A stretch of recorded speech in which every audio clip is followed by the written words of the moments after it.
Have you ever wondered why your knees hurt when you go down the stairs? Hi, I'm Alaina from Marino Physiotherapy with the answers that you need.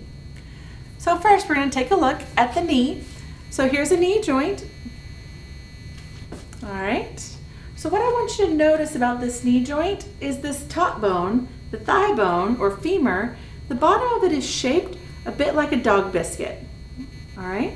And this kneecap, well, the kneecap is shaped a little bit like an ice cream cone. So if you imagine that every time you bend and straighten that knee, that ice cream cone has got to be able to glide right in the groove of that dog biscuit.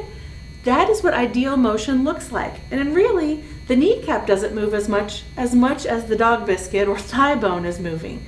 So when you're going up and down stairs, if you don't have good control, that thigh bone is going to shove forward and compress that kneecap right into the groove, and it'll create some rubbing, which can create a lot of pain, crunchiness, and problems. So the key there is if you can control that kneecap so that things are gliding nice and smooth without rubbing on the edges, you don't have to have pain. It's not that hard. Usually it involves a couple of exercises, a little bit of hands-on work, and you're on your way. If you have any questions or would like more great information, visit marinophysio.com. Hope you found this information helpful. Have a great day.